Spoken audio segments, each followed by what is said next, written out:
ბრძანება და დაიწყებენ მაგრამ.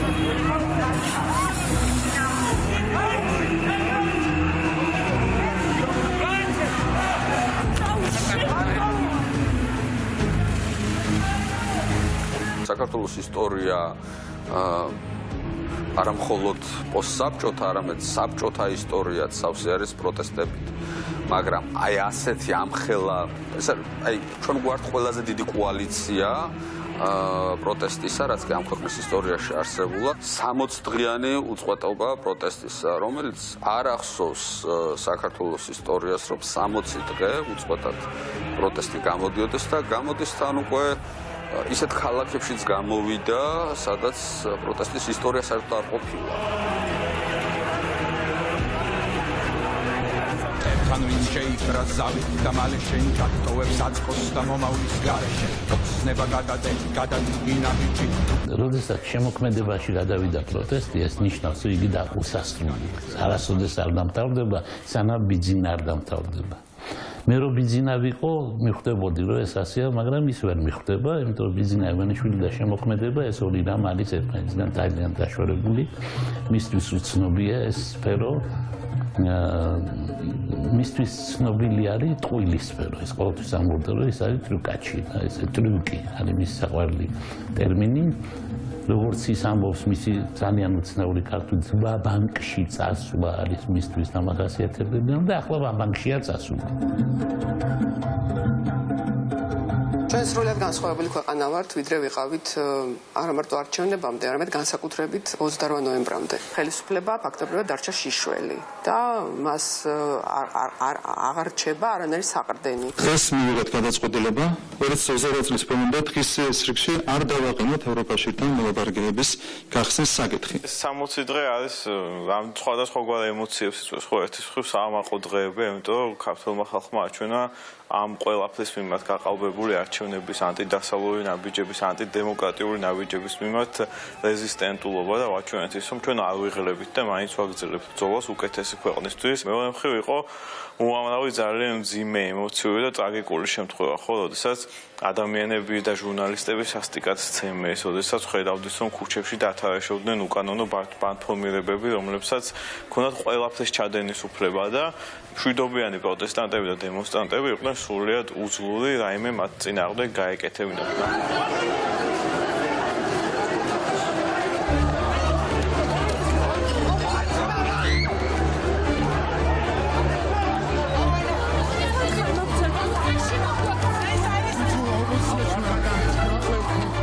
ხეთსობასთან შედარებით ბოლო თვეების განმავლობაში განხორციელდა საქართველოს ყველა ხელისუფლების, ყველა დანაშაული ჯამურად ერთ თვეში და მე გააგრძელა მეორე და მესამე თვეში ბიძინა ივანიშვილი. ყველაფერი წაშლილია. არავითარი 7 ნოემბერი აღარ არსებობს, არ 26 მაისი არ არსებობს, როგორც მითოლოგიური ზღვრული ხომარება. არა, ის აღმოჩნდა მხოლოდ და მხოლოდ საწყისი სისასტიკისა, რომელიც უნდა გაგრძელებულიყო თურმე, ადამიანებს მუცელშიც კი აღარ ურტყამენ, პირდაპირ სახეში ურტყამენ, რომ ჩანდეს, მე რომ გადაუღონ და თავისი 1000 ლარი დაიმსახურონ, თუ რამდენსაც ვხდიან. 1000 მე მგონი ბევრია ჯო ვილსონისთვის ემეტებათ მაგათად. მაგათი მუშაობა ალბათ უფრო ნაკლები ღირს, მაგრამ ყოველ შემთხვევაში ტყუილად არ ურტყამენ სახეში. და ტყუილად თვალებს არ უზიანებენ. საერთოდ თვალებზე ორიენტაცია თავიდანვე დაიწყეს. პრაქტიკულად ეს 9 წლის სისხლიანი 9 წლის მითი და ის მითი რომ ეს ხელისუფლება შეიძლება რაღაცეებით ცუდია, მაგრამ აი ის ხო სასტიკი იყო და ეს ხო უფრო ასე ვთქვათ ჰუმანურია, ხო ეს მითი ჯერ კიდევ გავრილობის ღამეს ჩამოინგრა და იმის შემდეგ მას ამაზე საუბრის ასე ვთქვათ არანაირი მორალური უფლება არ აქვს, რაც ნუ არ უსვლის ხელს რომ მაინც ილაპარაკოს ამაზე, ცხადია, მაგრამ შემდეგმა მოვლენებმა ეს კიდევ უფრო გააღრმავა, ხო? ანუ გასაგებია რომ შეიძლება ლეგიტიმურად გააკრიტიკოს ეს ნაციონალური მოძრაობა ბევრი რამისთვის, მაგრამ თვითონ ხარისხი და მასშტაბი ძალადობისა, რომელსაც იყენებს ხელისუფლება არის უპრეცედენტო საქართველოს ისტორიაში. ახლა საბჭოთა კავშირი და 37 წელი და გულაგი ეს სხვა მასშტაბია, გასაგებია, მაგრამ დამოუკიდებელი საქართველოს ისტორიაში ამასთან მიახლოებულიც კი არავის გაუკეთებია.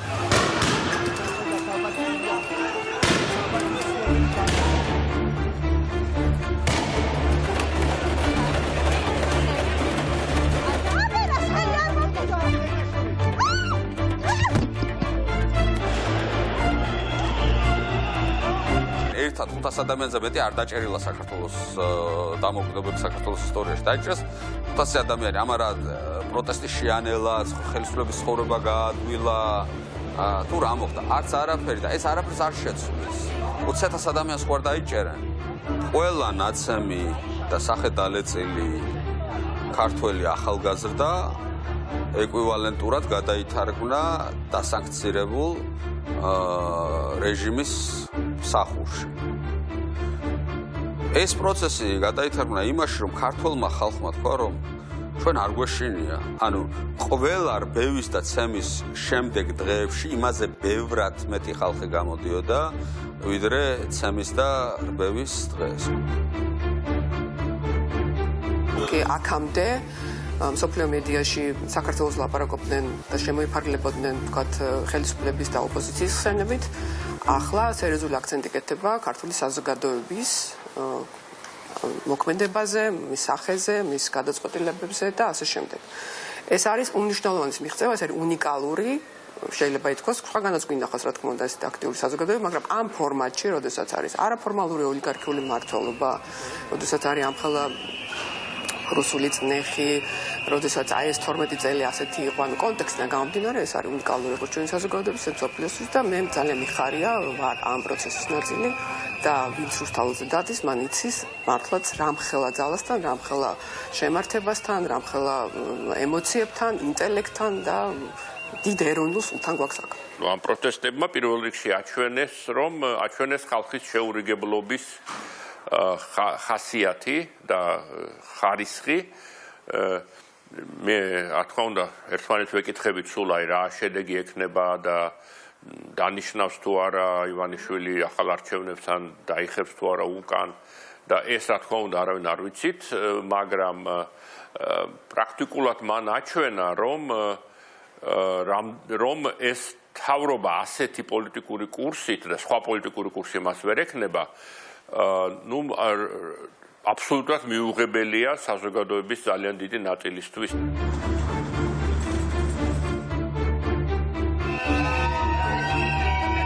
ჩვენ არ გვაქვს გაფიცვების კულტურა.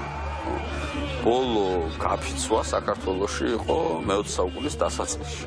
ახლა მე პირადად ამ გაფიცვების საათებში ვიყავი უბნის მაღაზიაში ჩასული პურის საყიდლად.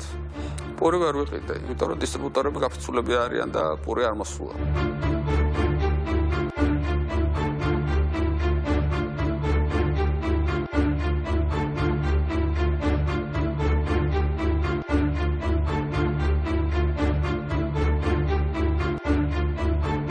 საქართველოში ყალიბდება ავტორიტარიზმი, მაგრამ ვერ ჩამოყალიბდა. არ შეიძლება დიქტატურას ნუ გავაფუჭებთ დიდ სიტყვებს, ისე იგი.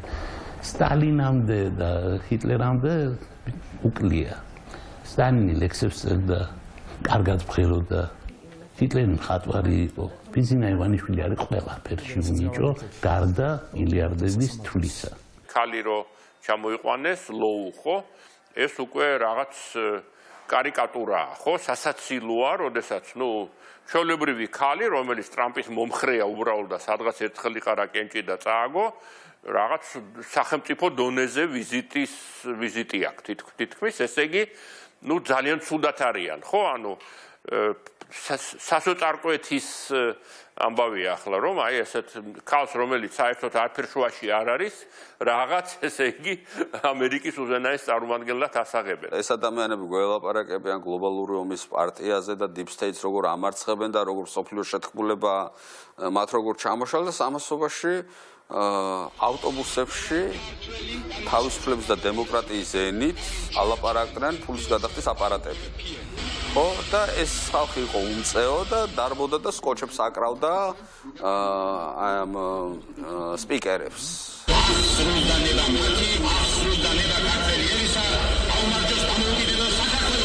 მე ვარ ქართველი თამაშათა და მე ვარ ევროპელი. I'm Georgian and therefore I'm European. კაციშვილს არის საქართველოში რას ნიშნავს, იმეორებენ ამ deep states, გაუგიათ ეს სიტყვა, მნიშვნელობა არ იციან, მაგრამ აი ამით ეტენებიან ტრამპს. კი ბატონო, არა, სამხრივად ცხადია ისინი შეეტენებიან, მაგრამ ამას რა მნიშვნელობა აქვს ახლა? ხო, მნიშვნელობა აქვს იმას, შეიტანებს თუ არა თუ ასე ვთქვათ თუ ამ ჟარგონული გამოთქმა რო ვიხმაროთ ანუ რამეში ჭირდება თუ არა ტრამპს ივანიშვილი ხო და ჯერჯერობით არ ჩანს ამის საფუძველი და ამას არ ჭირდებოდა პრინციპში მაინც 20 იანვარი იმიტომ რომ ტრამპი აირჩიეს ნოემბერში მაროლაგოში იჯდა და მთელი სოფლიო იმასთან ჩავიდა ასე რომ თუ რამის გამკეთებლები იყვნენ ასე ვთქვათ თუ ტრამპთან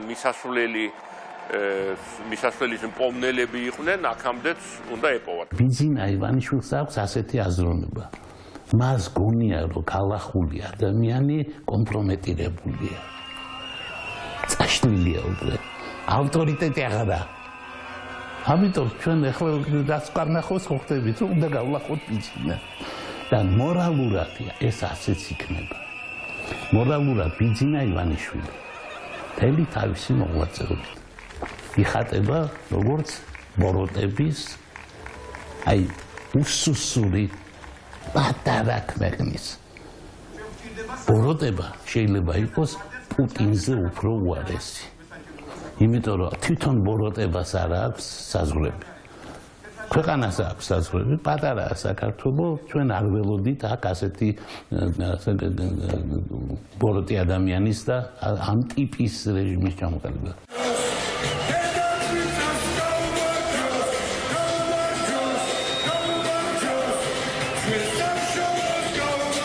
რეჟიმს ჯერ კიდევ ძალიან დიდი ძალა აქვს.